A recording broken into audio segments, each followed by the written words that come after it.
Baik, saudara-saudara semuanya, kita lanjutkan materi kita dari pertemuan-pertemuan yang sebelumnya sudah disampaikan, dan terakhir saya sudah menyinggung tentang materi yang memang sengaja saya loncat ke depan, yaitu yang berkaitan dengan testing atau pengujian perangkat lunak.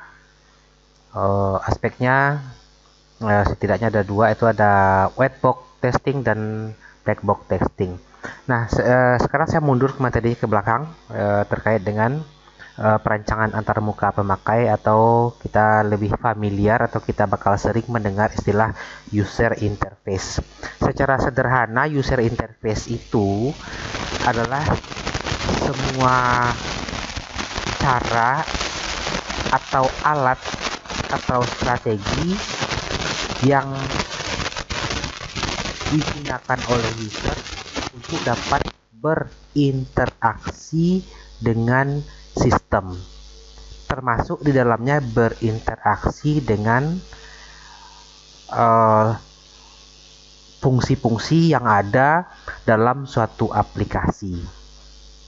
Jadi kita tidak bisa melihat bahwa user interface itu merupakan aspek yang merupakan apa ya, maksudnya begini, terkadang orang menganggap user interface itu adalah merupakan fungsi yang sesungguhnya. Kalau saya bikin sebuah ilustrasi, misalnya begini, Anda pergi berburu menggunakan senapan. Nah, kemudian untuk mendapatkan buruan Anda tersebut, misalnya Anda berburu, anggaplah Anda berburu kijang misalnya. Untuk mendapatkan buruan Anda tersebut, Anda menggunakan senapan. Nah, kemudian senapan itu nanti akan melontarkan peluru sehingga mengenai kijang dan Anda mendapatkan kijangnya. Nah, sementara Anda untuk bisa melontarkan peluru tersebut harus menarik pelatuk di senapan Anda tersebut. Anda tarik pelatuk, terjadi ledakan, pelurunya terlontar keluar, pelurunya menembus kijang, kijangnya mati, Anda mendapatkan buruan tersebut. Jadi targetnya itu adalah kijangnya itu, buruannya itu gitu. Nah, sementara Anda cuma menekan pelatuk saja. Nah, pelatuk itulah yang user interface.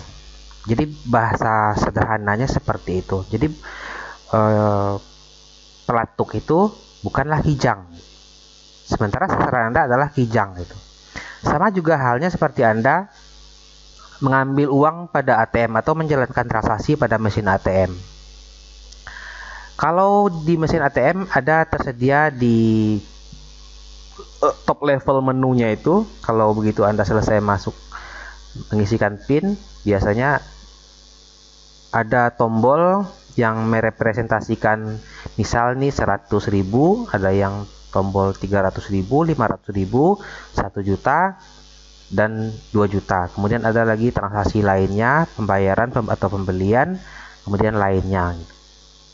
Nah, misalnya Anda menekan tombol yang ada merepresentasikan 100.000. Kalau Anda pencet tombol tersebut, maka dalam pikiran Anda ingin mengeluarkan uang dengan nominal Rp100.000. Mana yang user interface-nya? Bukan uang, tetapi tombol yang Anda tekan tadi. Setelah Anda tekan tombol tersebut, terjadilah banyak proses dari sistem, banyak proses yang ada di dalamnya, termasuk di dalamnya mulai siklusnya pemeriksaan terhadap jumlah saldo yang ada di rekening Anda, kemudian apakah cukup, kemudian sampai nanti siklusnya pemotongan saldo Anda, kemudian ada juga pemeriksaan nanti apakah uang di mesin ATM-nya memungkinkan untuk ditarik atau tidak. Nah, semuanya itu didesain sedemikian rupa menjadi sebuah fungsi yang mana user berinteraksi dengannya itu cukup dengan satu tombol saja. Jadi user nggak peduli apapun proses yang terjadi, user nggak peduli, yang penting dia pencet tombol 100.000 harus keluar uang 100.000. Itu filosofi dasar dari user interface. Nah, sekarang kita lihat dari materi ini. Secara umum, ini saya lihat secara umum dulu ya. Cara Anda berinteraksi dengan laptop Anda, kemudian cara Anda berinteraksi dengan handphone Anda, itu semuanya user interface. Ada handphone Anda yang mesti Anda berinteraksi dengannya harus menekan layar sentuh misalnya. Ada yang mesti menekan tombol manual misalnya. Sementara di laptop ada yang juga bisa layar sentuh, ada yang mesti menggunakan mouse, ada yang mesti menekan keyboard, ada yang mesti menekan misalnya joystick kalau untuk Anda main game misalnya, dan segala macamnya itu adalah alat untuk berinteraksi. Nah, kemudian menyinggung seperti user interface yang saya maksud tadi, contoh di touchscreen misalnya. Apakah Anda bisa dengan semena-mena memencet dimanapun di layar Anda? Tidak. Itu tidak. Nah, Anda tentu menunjuk ke sebuah icon. Icon itulah yang merepresentasikan sebuah fungsi. Di balik icon itu adalah ada fungsi-fungsi yang akan bekerja. Nah, itu icon itu hanya sebagai perwakilan saja, representasi saja, sehingga Anda bisa menjalankan fungsi tertentu. Misalnya seperti di sini di layar misalnya, saya punya banyak icon. Saya nggak bisa mengklik di sini, saya nggak bisa klik di sini, saya klik di sini nggak ada ngaruh, nggak ada berpengaruh karena tidak ada icon yang direpresentasikan. Tapi kalau saya klik salah satu misalnya di sini, icon-icon ini adalah icon gambar-gambar ini. Kalau saya klik, maka ada fungsi yang akan bekerja setelah itu. Gitu. Mungkin aplikasinya jalan atau fungsi aplikasinya akan bekerja. Gitu. Kalau saya mengklik pada icon itulah yang merupakan user interface atau antarmuka pemakai. Nah, kemudian medianya untuk berinteraksi itu tentu ada medianya atau alat untuk berinteraksi. Nah, kalau ini kan saya gunakan mouse untuk berinteraksi. Ini saya gerak-gerakkan mouse saya arahkan ke icon tertentu, saya klik. Itu medianya. Ini adalah icon ini adalah user interface. Nah, kemudian media yang saya gunakan adalah mouse. Apa media yang lainnya? Bisa keyboard, bisa saja touchscreen, bisa saja Anda menggunakan joystick, atau ada media-media lain yang bisa Anda gunakan untuk mengoperasikan sistem Anda. Bahkan dengan suara bisa, atau misalnya dengan sinyal juga bisa. Nah, intinya user interface itu adalah sebagai media atau fasilitas yang memungkinkan Anda dapat berinteraksi atau berkomunikasi dengan mesin. Anda memberikan instruksi kepada mesin Anda atau komputer Anda untuk melaksanakan tugas tertentu. Nah, itu seperti itu. Nah, untuk berinteraksi dengan sistem ada dua bentuk. Kita berinteraksi, ada yang berinteraksi dengan menggunakan basis teks, dan ada satu lagi berinteraksi dengan menggunakan fasilitas namanya GUI, atau tulisannya sering Anda lihat tuh GUI, Graphical User Interface. Nah, kalau GUI itu graphical ini ya tampilan seperti ini. Ini GUI. Jadi Anda tidak peduli, tidak perlu memikirkan apa perintahnya. Anda tinggal klik-klik saja.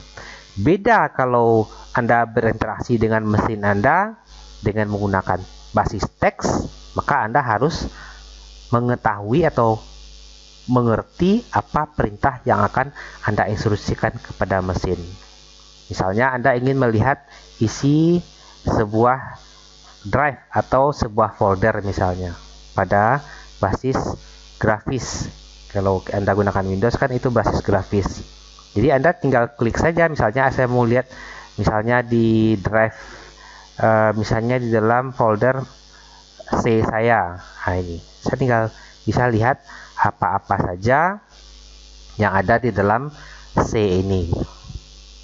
Nah, tetapi kalau saya berinteraksi dengan teks, maka caranya seperti ini. Contohnya misalnya saya masuk dulu ke basis teksnya. Oke, saya di sini contohnya. Nah, contoh saya ketik di sini CMD misalnya. Nah, ini sebenarnya sama saja. Misalnya CD backslash. Nah, ini C. Saya lihat isinya, saya harus hafal ini perintahnya. Nah, isinya sama kan? Sama seperti di sini, ada di sini, ini ada sama. Ini. Tapi saya melihatnya dengan perintah, yang satunya dengan grafik, satu lagi dengan teks. Jadi untuk bisa masuk ke dalam salah satu folder ini, saya harus double klik di salah satu folder ini. Tetapi kalau di basis teks tidak bisa seperti itu, saya harus masuk ke dalam folder tersebut dengan perintah teks. Misalnya saya masuk, mana contoh foldernya ini, contohnya foldernya adalah, anggaplah kasus. Nah, saya mau masuk dengan basis teks. Ini kan ada nih kasus nih, ini adalah direktori atau folder. Saya masuk change directory, pindah ke direktorinya namanya kasus. Nah, masuk, apa isinya? Nah, ini isinya semuanya. Nah, ini isi filenya yang ada di situ. Oh, bukan file, tetapi ada direktori lagi, ada direktori atau folder Edward. Ada folder lagi namanya kasus 1, ada pemeriksaan 1. Nah, ini belum lagi file tapi masih folder. Coba kita buktikan, benar nggak? Kasus. Nah, kan ada tuh, ada folder lagi, belum ada ketemu file gitu. Nah, untuk masuk ke dalam ini kan, ke dalam folder Edward ini, saya tinggal klik 2 kali ke dalam Edward ini. Nah, baru nampak ada file di sini. Ini ada folder lagi nih, ada file di sini. Nih. Nah, untuk masuk ke dalam folder Edward ini, kalau di basis teks saya CD Edward. Nah, baru saya lihat sama isinya kan, sama. Oke, sama ya. Nah, sama, ada autopsi, ada Edward, ada apa nih, ini sama ya, ini dia. Ya ini dia, sama isi semuanya. Jadi itu adalah cara berinteraksi. Bagi Anda yang familiar dengan OS seperti Linux, maka saya yakin Anda sering berinteraksi dengan sistem Anda dengan menggunakan basis teks. Justru sebenarnya kalau menurut saya, kita lebih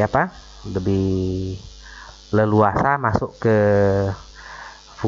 fitur-fitur atau fungsi-fungsi itu dengan menggunakan basis teks. Tapi karena demi memanjakan user untuk fungsi-fungsi dasar atau fungsi-fungsi yang sering digunakan, ya kalau di basis grafis maka digunakanlah icon-icon atau gambar-gambar yang merepresentasi suatu fungsi. Jadi seperti itu. Nah, kembali lagi ke sini, ke materi kita. Kita lihat di sini.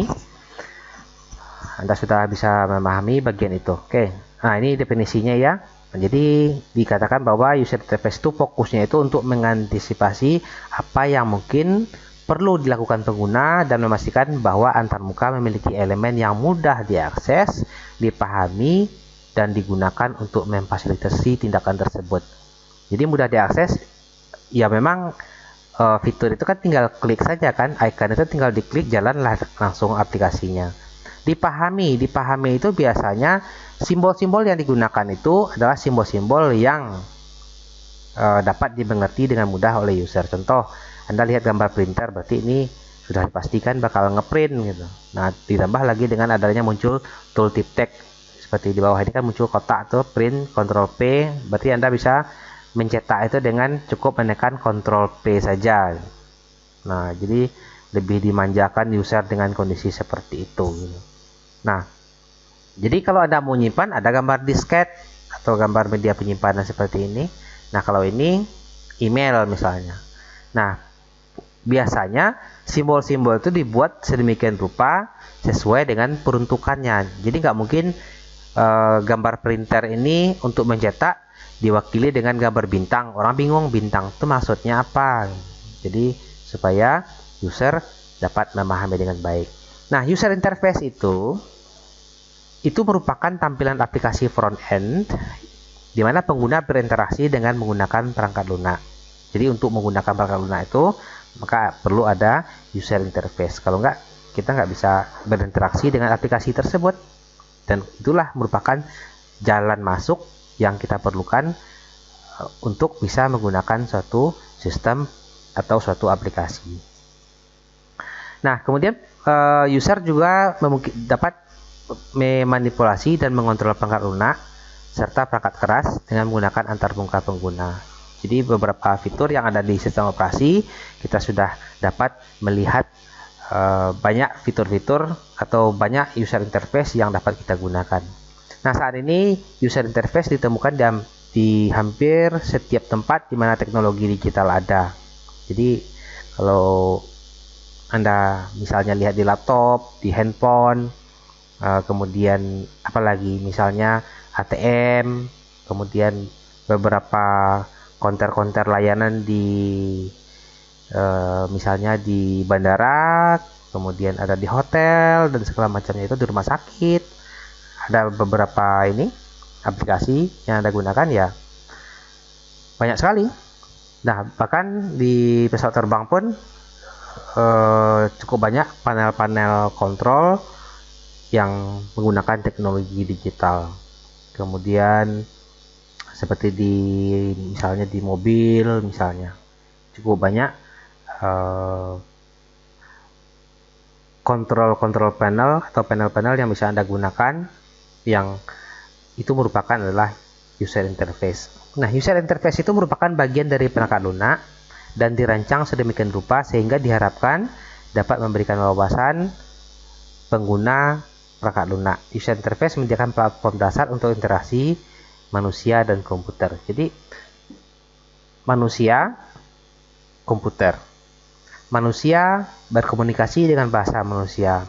Komputer bekerja dengan bahasa digital. Jadi kalau saya sederhanakan lagi, bekerjanya adalah dengan sinyal 0 dan 1. Jadi untuk bisa berkomunikasi kedua pihak ini maka perlu ada penghubung. Itulah yang disebut sebagai user interface. Sehingga dengan user interface tersebut kedua-duanya itu tidak perlu saling mengerti bahasa masing-masing. Jadi mereka bisa saja berinteraksi.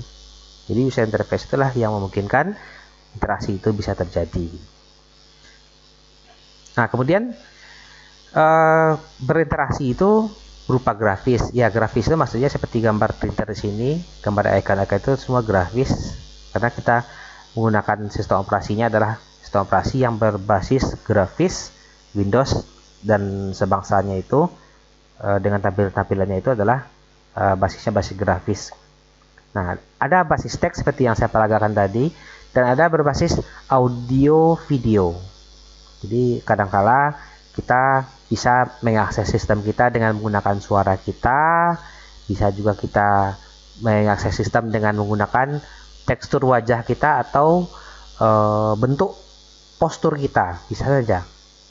Nah, tergantung pada kombinasi dari perangkat keras atau perangkat lunak yang mendasarinya. Nah, user interface itu dapat berupa perangkat keras atau berupa perangkat lunak atau malah kombinasi keduanya. Jadi misalnya kalau Anda di ATM, nah Anda menggunakan misalnya ada tombol yang Anda tekan secara manual. Nah kalau misalnya Anda menggunakan layar sentuh misalnya, nah itu berupa perangkat lunak.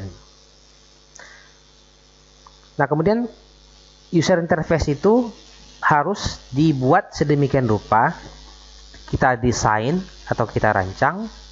Maka kalau kita merancang sebuah user interface itu, yang paling penting itu adalah kejelasan. Yang pertama itu kejelasan. Kejelasan itu maksudnya begini, pekerjaan pertama dan terpenting dari setiap perancangan antarmuka. Agar efektif menggunakan antarmuka yang dirancang, orang harus dapat mengenali apa itu antarmuka, peduli mengapa mereka menggunakannya, memahami apa antarmuka yang membantu mereka berinteraksi, kemudian memprediksi apa yang akan terjadi ketika mereka menggunakannya, dan kemudian berhasil berinteraksi dengannya. Nah, jadi maksudnya begini, seperti saya gambarkan tadi, gambar printer itu dimanapun aplikasi yang Anda gunakan, di Microsoft Word, di Excel, kemudian pada misalnya aplikasi pengolah gambar, suara, dan segala macamnya itu, setiap dimanapun Anda melihat gambar printer, dalam pikiran Anda itu sudah tertanam dengan erat bahwa itu adalah semua hal yang berhubungan dengan fasilitas mencetak tampilan ke printer dengan segala macam aturan-aturan berikutnya gitu. Tapi yang utamanya itu adalah yang berhubungan dengan printer. Setelah masuk nanti ke printernya, baru nanti ada fitur-fitur lanjutannya yang bervariasi. Mungkin Anda mencetak dengan menggunakan bentuk foto, mungkin Anda mencetaknya dengan berwarna, mungkin Anda mencetaknya dengan tampilan yang abu-abu atau dalam bentuk warna grey, warna hitam putih, kemudian ukuran kertas yang Anda gunakan, bentuk tampilannya apakah landscape atau portrait, dan termasuk berapa kali Anda mau mencetaknya dari depan ke belakang atau dari belakang ke depan, atau memilih halaman tertentu. Itu merupakan turunan-turunan dari user interface yang telah Anda buat tadi. Jadi ada turunan-turunan berikutnya. Nah, itu perlu ada kejelasan. Nah, kemudian yang kedua keberadaan antarmuka memungkinkan terjadinya interaksi. Antarmuka dibuat untuk memungkinkan interaksi antara manusia dan aneka fungsi yang sangat luas. Tadi seperti yang saya sampaikan, salah satu contohnya adalah printer. Kalau orang melihat tampilan satu di halaman utamanya saja, seperti gambar sekarang ini, orang akan melihat hanya satu gambar printer. Tapi begitu diklik printer ini, muncul lagi banyak pilihan. Ada properties di situ, ada mau cetak berapa halaman, scale, tile, kemudian tile large page untuk kapasitas yang besar, multi page per sheet, booklet, kemudian banyak lagi pilihannya, jenis kertas dan segala macamnya itu. Nah, kalau kita klik lagi di sini, muncul lagi fungsi-fungsi turunan dari itu gitu. Tetapi yang paling penting itu adalah memahami root yang tertinggi ini, akarnya harus kita tahu dulu gitu. Setelah kita tahu akarnya itu, kita juga sudah punya gambaran kira-kira turunannya apa-apa saja. Nah, jadi itu yang kedua. Jadi keberadaan antarmuka memungkinkan terjadinya interaksi. Nah, kemudian yang ketiga itu adalah fokus pada pengguna. Nah, saat ini kita hidup di dunia yang penuh interupsi. Sulit untuk membaca dengan tenang tentang ada yang mencoba mengalihkan perhatian dan mengarahkan perhatian ke tempat lain. Perhatian itu sangat berharga Nah, jangan mengotori sisi aplikasi yang dibuat dengan materi yang dapat digeser-geser. Jika seseorang membaca, biarkan mereka selesai membaca sebelum menunjukkan berbagai iklan ini dan itu. Nah, jadi terkadang contoh di beberapa aplikasi penggunanya itu cenderung sering diganggu-ganggu dengan berbagai macam tampilan, atau ada dibikin bling-bling, atau ada animasi-animasi yang dibuat untuk mengalihkan perhatian dari pengguna. Nah, atau ada suara-suara yang dimunculkan untuk mengalihkan perhatian pengguna. Maka hal yang terpenting di sini kita harus menghormati pengguna, fokus pada penggunanya. Jadi hormati perhatian dan bukan hanya pembaca yang akan lebih senang. Hasil yang diperoleh akan menjadi lebih baik ketika digunakannya aplikasi adalah tujuan utama, perhatian menjadi prasyarat. Jadi kalau Anda misalnya membangun sebuah aplikasi, ya Anda harus care ke bagian itu. Jadi jangan fokus dari pengguna itu dialihkan. Contoh misalnya, saya ambil contoh misalnya, pada waktu Anda misalnya menggunakan mesin ATM, Anda bisa saja panik kalau misalnya Anda lagi bertransaksi di mesin ATM, Anda diganggu oleh suara-suara, atau Anda misalnya lagi gunakan ATM muncul iklan-iklan misalnya, Anda terpaksa harus menunggu dulu sebentar misalnya sampai iklan itu selesai, maka itu akan membuat user komplain dan user tidak happy dan tidak senang menggunakan aplikasi kita.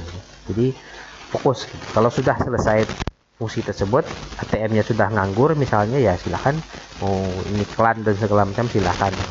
Nah, tetapi saya lihat di beberapa aplikasi-aplikasi gratisan yang kita download di aplikasi Android, masih banyak aplikasi-aplikasi yang mengganggu seperti itu. Ya itu sah-sah saja, karena yang namanya barang gratis tentu dia juga punya upaya agar ada produk yang lainnya dapat ditawarkan. Jadi ya fine-fine aja sebenarnya, karena softwarenya sudah kita dapatkan gratis, masa sekedar nongol sebentar aja nggak boleh gitu, kira gitu ya. Tapi kalau untuk aplikasi-aplikasi yang yang boleh katakan Anda telah mengeluarkan anggaran khusus untuk itu, ya kenyamanan itu sangat dipentingkan gitu. Sama seperti misalnya kalau Anda naik taksi, ya Anda nyaman sekali. Tapi kalau Anda naik kendaraan umum, ya Anda diganggu oleh pengamen, kemudian ada misalnya ada orang jualan ini dan itu di atas mobil atau bis itu, ya oke aja, kita nggak bisa komplain juga, karena memang kondisinya seperti itu gitu.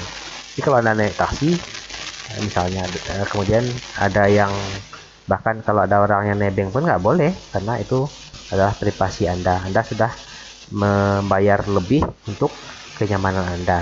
Dikira seperti itu.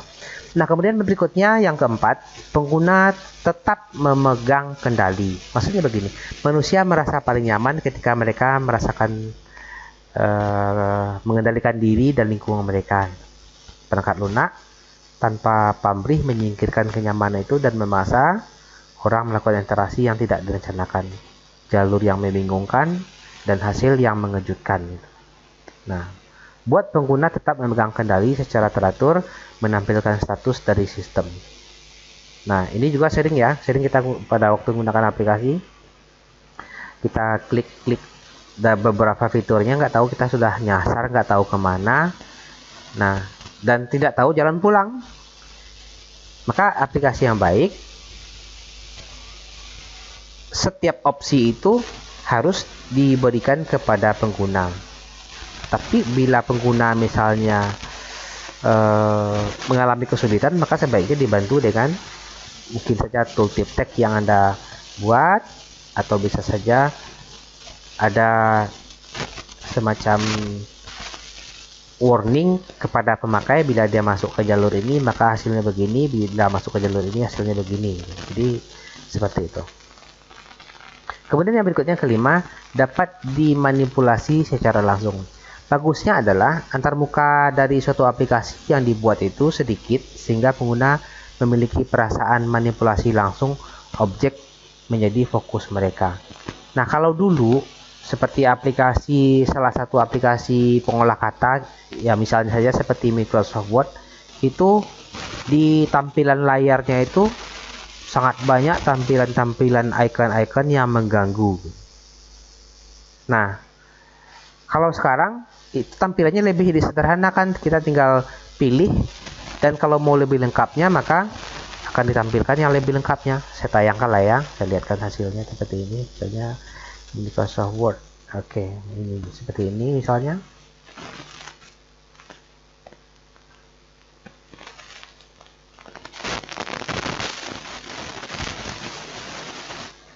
Nah, kalau dulu sampai ke level sampai ke bagian ini penuh oleh menu semua.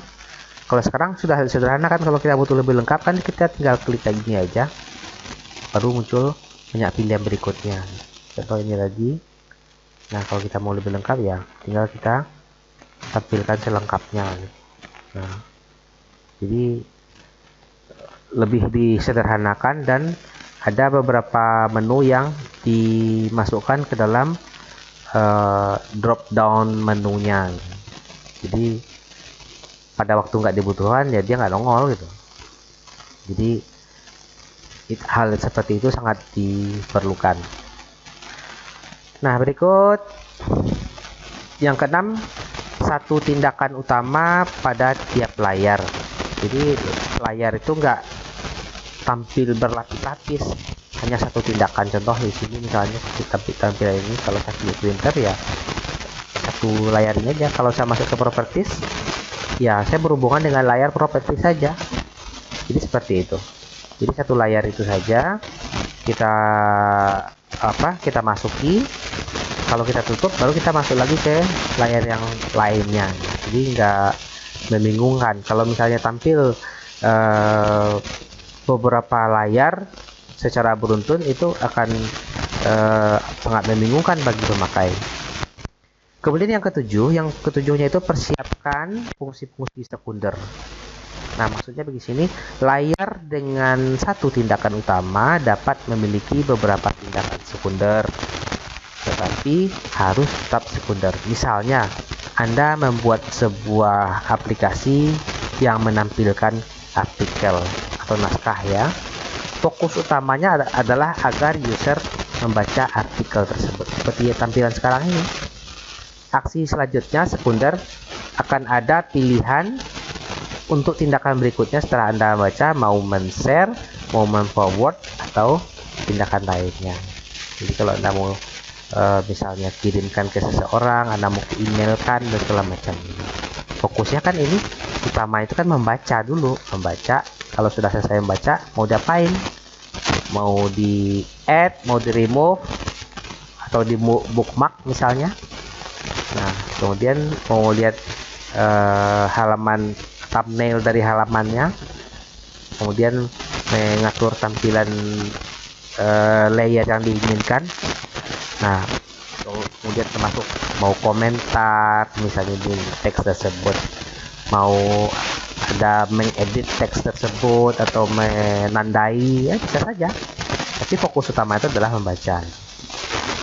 Kemudian yang ke-8, berikan langkah natural berikutnya. Sangat sedikit interaksi yang dimaksud untuk menjadi terakhir. Jadi pikirkanlah dengan saksama langkah berikutnya untuk setiap interaksi yang dimiliki seseorang dengan antarmuka. Antisipasi apa interaksi berikutnya dan desain untuk mendukung. Jadi butuh perencanaan. Jadi kita membuat sebuah user interface itu butuh perencanaan. Langkah pertamanya apa, berikutnya apa, berikutnya apa.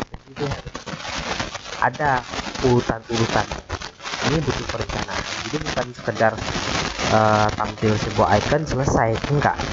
Jadi butuh perencanaan. Seperti saya gambar printer ini. Kalau saya klik gambar printer tampilnya seperti ini. Kalau saya klik properti tampilnya apa. Kalau saya klik misalnya pilihan-pilihan seperti ini tampilnya apa, mana dampaknya, dan sebagainya. Jadi semuanya itu harus terencana. Kemudian yang ke-9, Penampilan mengikuti perilaku. Manusia paling nyaman dengan hal-hal yang berperilaku seperti yang diharapkannya. Ketika seseorang atau sesuatu berperilaku secara konsisten dengan harapan kita, maka kita merasa seperti memiliki hubungan baik dengannya. Untuk itu, elemen yang dirancang harus terlihat seperti bagaimana mereka berperilaku. Formulir mengikuti fungsi. Nah, dalam prakteknya ini berarti bahwa seseorang harus dapat memprediksi bagaimana elemen antarmuka akan berperilaku cukup hanya dengan melihatnya. Jadi seperti yang saya katakan tadi, kalau gambar printer ini pasti dicetak nih, kalau gambar disket ya pasti menyimpan nih, kalau ini tampilan folder ini ya pasti open dan sebagainya. Kemudian berkaitan dengan masalah konsistensi. Nah, konsistensi itu mengikuti prinsip sebelumnya, elemen layar tidak boleh tampil konsisten satu sama lain kecuali mereka saling konsisten satu sama lain. Jadi tampilan ini seperti saya klik gambar printer misalnya, kemudian tampil gambar ini, ya tampilannya terus-menerus akan seperti ini. Kemudian properti saya klik dan tampilannya seperti ini. Jadi memang posisi tampilan juga di sini gitu.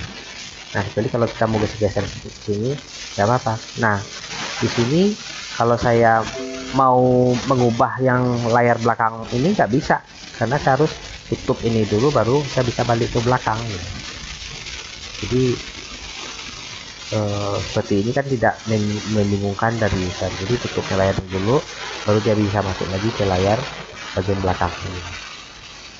Nah, kemudian adanya hierarki visual yang bekerja secara ketat seperti urutan yang tadi saya gambarkan, gambar printer diklik apalagi urutan berikutnya, kemudian setelah itu saya pilih properties apalagi selanjutnya, dan seterusnya. Kemudian mengurangi beban kognitif, lakukan penyederhanaan sehingga jumlah fitur yang banyak terlihat seperti segelintir saja. Jadi nggak rame, ini kan contohnya nggak rame kan, nggak rame. Jadi kalau misalnya saya klik ini banyak, saya klik komen banyak lagi, jadi tampilnya hanya beberapa saja. Nah, jadi sehingga tidak membingungkan user. Kalau tampil seperti ini kan user enjoy gitu. Tampil seperti ini user tenang gitu, nggak panik. Kalau misalnya tampil rame-rame seperti ini, pas teksnya itu tampil rame seperti ini, maksudnya apa, bingung. Jadi fokusnya adalah supaya user atau pengguna membaca tampilan saja. Kemudian perlu juga dibuat highlight warna lah ya, seperti warna, penggunaan warna itu penting. Kemudian penyajian yang progresif, buat dan tampilkan apa yang hanya diperlukan di setiap layar. Nah, jadi ini perlu disusunkan aja dengan rupa. Strategi inline, dalam antarmuka yang ideal bantuan tidak diperlukan karena antarmuka dapat dipelajari dan digunakan. Nah, kemudian selalu dimulai dari awal, itu ada hierarki paling atasnya, kemudian berikutnya apa gitu. Jelas urutannya. Kemudian desain hebat yang tidak terlihat. Properti aneh dari suatu rancangan yang hebat adalah bahwa biasanya tidak diketahui oleh orang-orang yang menggunakannya. Salah satunya alasannya adalah jika desain berhasil, pengguna dapat fokus pada tujuan mereka sendiri dan bukan antarmuka. Ketika mereka menyelesaikan tujuan mereka puas dan tidak perlu memikirkan situasi tersebut bisa terjadi. Contohnya seperti Anda menggunakan mesin ATM, yang Anda fokuskan waktu Anda pencet di mesin ATM tombol 100.000, kan Anda cuma memikirkan supaya uang 100.000 keluar, kan cuma itu aja. Nah, selain itu yang paling prioritas adalah uang keluar, kartu Anda harus dikeluarkan kembali gitu. Jadi jangan sampai uangnya keluar, kartunya tertinggal. Itu makanya setelah uangnya keluar, maka kartunya langsung diejek keluar dan berbunyi suara bip supaya Anda mengambil kartu ATM Anda. Kemudian baru muncul atau keluar struknya bila mana Anda merequest struknya. Jadi user nggak dipusing-pusingkan dengan apa yang terjadi, misalnya Kalau misalnya pencet 100.000, muncul pula tombol berikutnya, cek saldo Anda gitu. Anda yakin dipotong gitu? Ya, kalau iya baru dilanjutkan dengan fungsi berikutnya. Nah, enggak seperti itu, cukup satu kali saja. Kalau mesin memeriksa saldo Anda cukup, uangnya ada, langsung dikeluarkan, selesai. Jadi seperti itu. Nah, kolaborasi dengan disiplin ilmu lain ini memang untuk menghasilkan tampilan seperti itu butuh beberapa dukungan ilmu, seperti kemampuan untuk berdesain visual dan grafis. Perlu keahlian seperti itu, tipografi, copywriting. Jadi copywriting itu membuat suatu kalimat pernyataan, atau boleh dikatakan semacam apa, semacam kalimat yang brainstorming orang sehingga kalimat tersebut melekat pada pikirannya. Kemudian arsitektur informasi dan visualisasi adalah bagian dari desain antarmuka. Kemudian keberadaan antarmuka harus digunakan. Jadi semua tombol-tombolnya gunanya ada, icon-iconnya gunanya ada semua gitu. Jangan sampai tombolnya ada atau user interface itu ada tapi gunanya nggak ada gitu. Jadi harus ada kegunaannya. Nah, kemudian memilih elemen antarmuka. Pengguna yang telah terbiasa dengan elemen antarmuka tertentu untuk berinteraksi dengan sistem, maka sebaiknya dibuat konsisten dan dapat diprediksi dalam pilihan antarmuka dan tata letaknya. Nah, jadi misalnya seperti beberapa aplikasi pengolah kata misalnya. Jadi ada Microsoft Word, ada misalnya aplikasi pengolah kata yang lainnya seperti OpenOffice misalnya. Nah, biasanya tampilan antarmukanya itu cenderung ada kemiripan, kadang-kadang cuma beda warnanya doang. Jadi coba gambar dikit aja, cuma yang satu lagi agak diboldkan gitu. Nah, fungsi untuk menebalkan teksnya, ya tampilan untuk menebalkan ya huruf B juga ikonnya, cuman mungkin B-nya agak transparan gitu.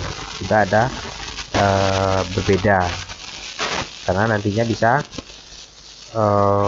bila mana sama ya nanti akan terjadi konflik of interest berkaitan dengan hak cipta. Oke. Kemudian elemen terbuka yang baik, nah itu ada control input. Nah, ada beberapa ya, pada waktu Anda buat program aplikasi visual biasanya yang ketemu ini ada komponen navigasi, kemudian ada komponen informasi, ada kontainer. Nah, jadi ini elemen yang terbuka yang utama. Ada tombol, ada text field, ada checkbox, ada radio button, ada drop down list box, toggles, date field. Kemudian untuk navigasi ya ada breadcrumb, ada slider, yang ini ya slider, ada search field, pagination, slider text, icon ya ini icon.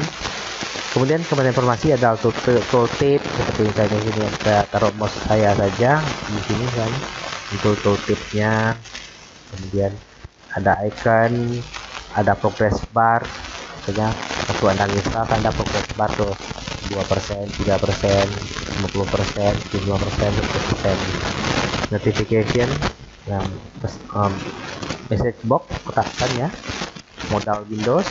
Kemudian baru kontainer, ini kontainer contohnya tampil seperti kontainer. Nah, perangkat lunak yang menjadi lebih populer jika antarmuka penggunanya memenuhi persyaratan ya menarik pasti ya, mudah digunakan, responsif dalam waktu singkat, jelas untuk dimengerti, konsisten pada semua layar terbuka. Nah, secara umum bisa dikelompokkan dua bagian, ada command line itu juga penjelasan atau command line ketik perintahnya, yang keduanya dengan menggunakan GUI grafisnya. Jadi biasanya itu dengan menggunakan grafis. Ini satu. Nah, ini keduanya GUI ya, grafis untuk user interface. Jadi seperti ini, kita gunakan tampilan pada icon itu tanpa yang ada. Oke, ini bisa dilihat dan dibaca, silakan bisa dibaca aja. Oke. Nah, aktivitas perancangan ini sudah dijelaskan pada mata kuliah interaksi manusia dan komputer ya, saya sudah jelaskan bagian ini.